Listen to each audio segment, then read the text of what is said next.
Yo, what up, Toshi here? We're back at it again with another Etheria restart video. Now, in this video, you're probably going to notice a difference in the audio. The reason why is because I'm actually not at my setup. I am out of town. I brought my setup with me because I want to record more videos. I'm so addicted to this game right now, probably because I'm getting like MLs, and that's probably the most addicting part.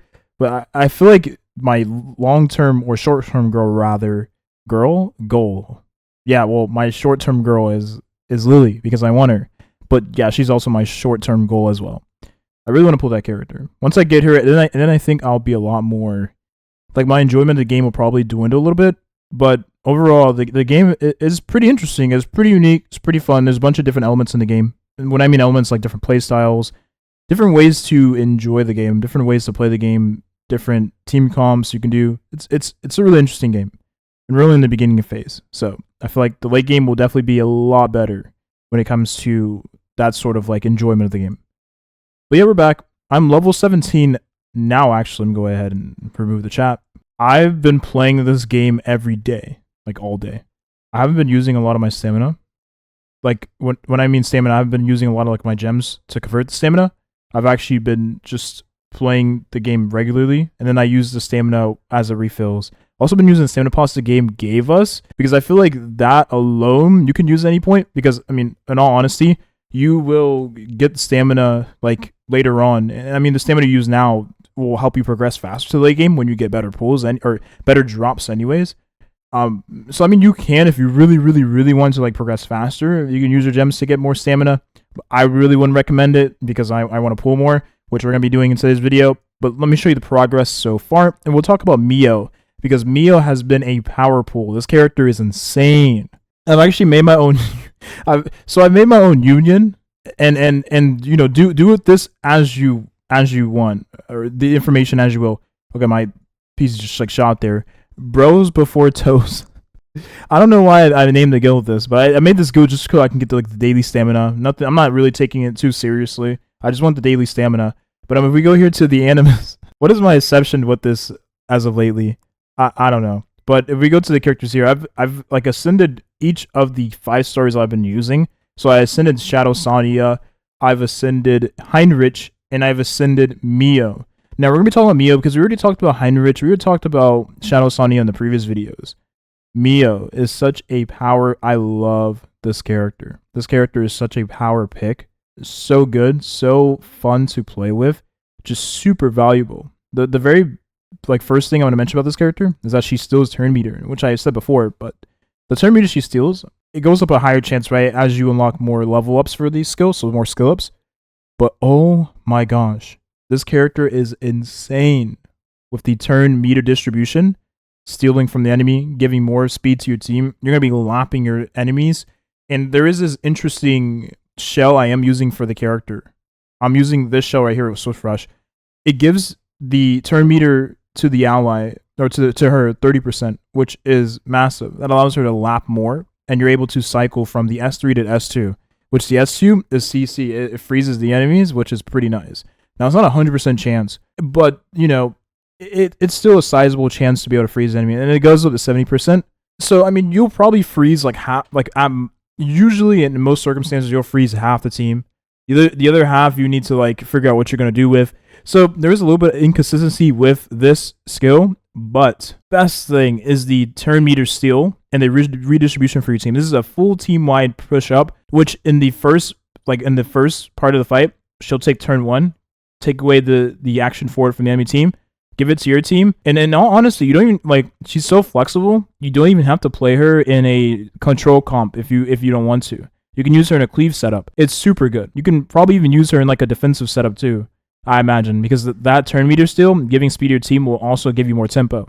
She's such a good tempo character. That's kind of the kicker with her. She's such a good tempo character. Now, I have enough materials to be able to upgrade her higher level, but I think I want to save this just in case I get like a Lily, right? I want to save resources for Lily, the future Lily I would manifest. But yeah, that's kind of all I want to mention when it comes to Mio. The character is super good. If you have her, you need to build her ASAP. She is a game changer for Arena. One of the like top 3 characters easily for Arena. Super valuable. Now, I also did remember, like, I did find out that you can actually change your skin on the character. So if you go to like outfits, it'd be like this mirror in the back of your screen here. You can change the outfits. They actually did give us a free outfit, which is the Under the Night Sky. I like this outfit a lot more than the original outfit. And this outfit is okay. I don't really like it. It gives me a little bit of like Persona vibes. Not my style of like character outfit. But this one, man, is super good. I love the super tiny top, like top hat. Skirt is pretty cute. Really nice. I wonder what it looks like on the male version. I would have to look at this myself. I mean, this one is okay. I'm not really too much a fan of it. Got the cat ears though. It's very interesting. It doesn't even look like the cat ears are like painted like thrown on. It seems like they're like integrated with the character. Like she's an actual cat girl is what it looks like. And you can also change the chakra ring skin of your chakra ring, which is also nice. The chakra ring is your little companion, I believe. And you can change the skin for your chakra ring, which I don't have any, so I can't change it. Alright, let's go ahead and pull, because that's pretty much what most of you are waiting for me to do. We'll see if we can continue the luck for this account.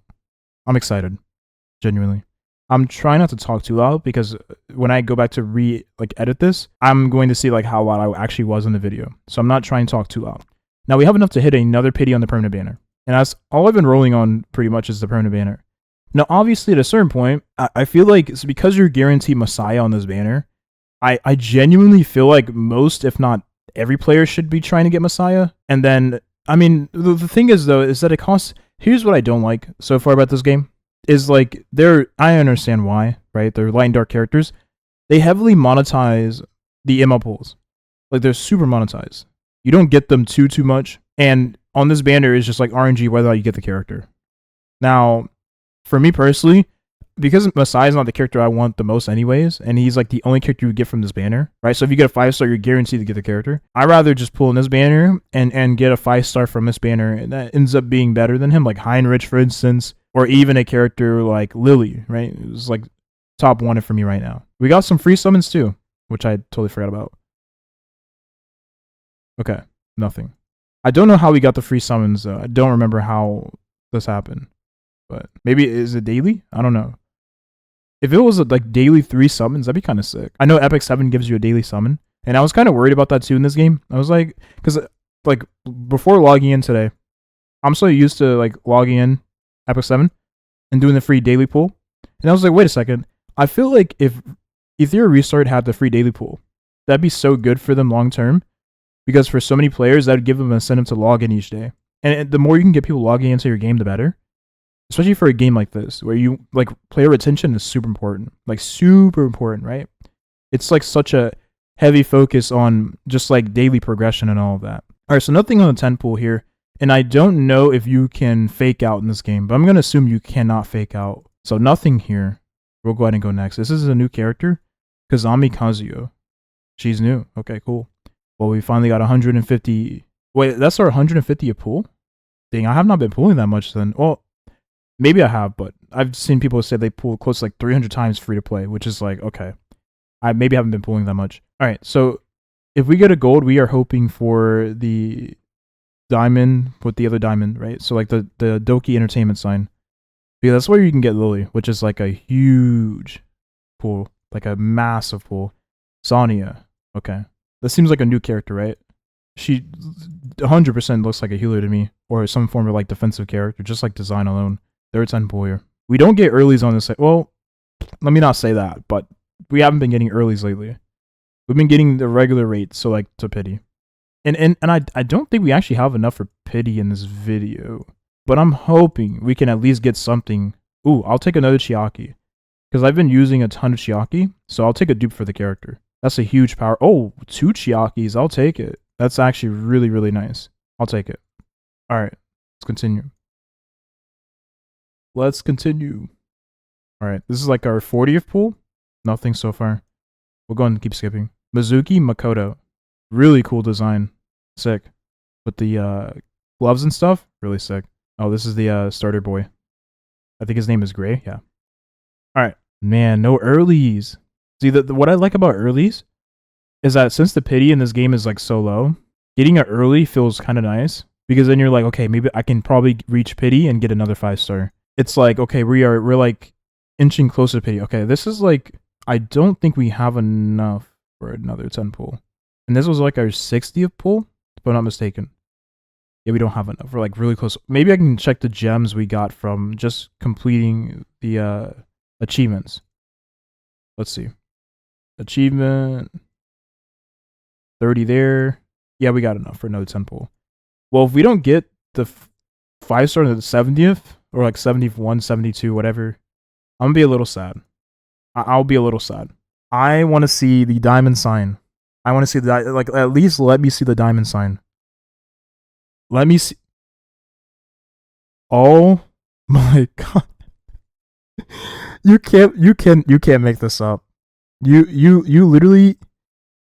Wait, what? Okay, where I'm staying out of town, the internet shut out, so I'm back now. Oh my god. Messiah. It's so funny, I was talking about this character right before we started rolling, and I was like, it'd be cool to just go on this banner, but then it's so hard to get the light and dark pulls. Now, I'm not going to complain too much because obviously you're getting something new, right? Like a light dark character, Messiah, a new character is better than a duplicate character or a character that is not as hard to obtain. So let's go ahead and add Messiah to the collection.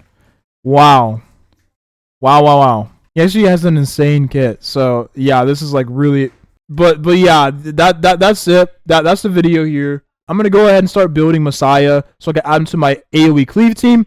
And I probably will put Shadow Sonya on the back burner, to be honest, now that we have a better AoE eccentric crit damage dealer. I'm not saying that Sonya is like bad or anything, but if we compare the multi hits and the ignore defense with giving invincibility on just the skill of an AoE damage dealer, and we also compare the damage he also gets from his S2 and his S1 also doing more damage as well, and he extends the invincibility, he is just a much better like crit focused damage dealer than Sonya in those AoE situations. Yeah, Lily is never coming home, is she? Alright, I'll see you on the next video. Have a good rest of your day. Bye-bye.